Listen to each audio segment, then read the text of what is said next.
Hello, happy Wednesday, and welcome to Fox 17 Unfiltered. I'm Max Goldwasser. I'm here with Jermail Eddy, who is the Director of Business Growth with Spring GR, and Charity Townsend, the owner of this beautiful space. We're in the Social Suite and Rental. I got to start with this, though. The Spring GR socks, man, those are sweet. I think, Charity, you need some for your own business, too. Yes. Thank you. I love these socks, and what's best is that they are made by a local company here in Grand Rapids, Ineffable. So, we got to rep the brand. Got to rep the brand, baby, and it's looking good, too, I'll tell you that. I need some Fox 17 ones for myself. That's going to be a story, a conversation for another time. We're speaking today because there's something at Fox 17 we are working on with the community of West Michigan as a part of our Path Forward initiative, which is all about connecting people and families with resources to help provide them with a better foundation for their future.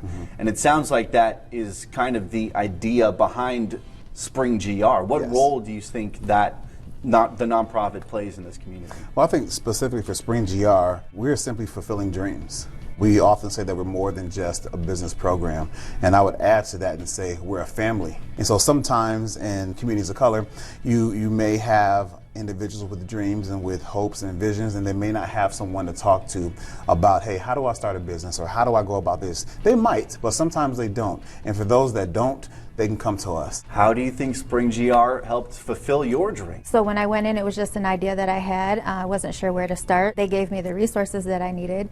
And like he said, I feel like it's more of a family. I was welcomed into a family that's there for me to support me. Even after graduating, I'm able to follow up, call them if I have a question, if I need resources for something. They're there to help me all along the way. Why was Spring GR created in the first place? What kind of gap in the community did you guys see needed to be filled?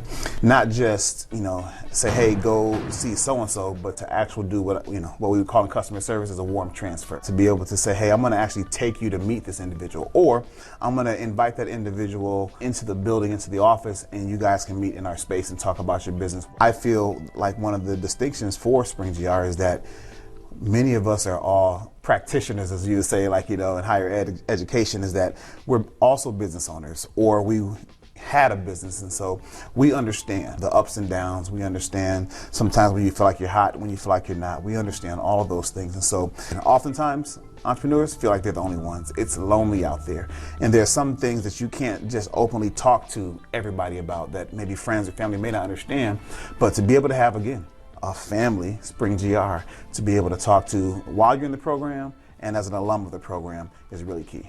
You're like a business therapist. Yes. That's what it sounds like. Yes, that's essentially that's it. Business therapy.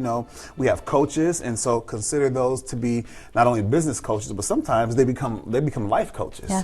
You're almost hitting your 2-year anniversary for having this space up and running. So congratulations on hitting that milestone. What are some of the biggest takeaways from your time in Spring GR that has helped put you on this path to success? Definitely just the community of Spring GR and what the other people that it brings to you.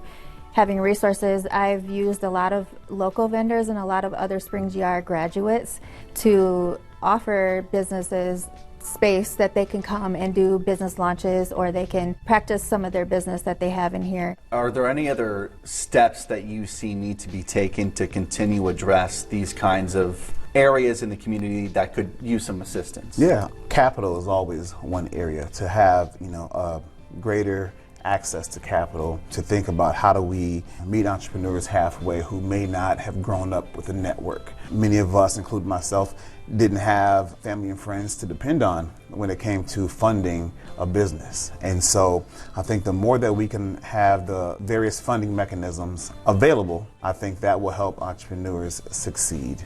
Thank you both so much for sitting down with us and sharing about your nonprofit, about your business. And if you use the word business therapist in your business from now on, I'm going to need some commission on that. You'll see a picture of us like, hey. There we go.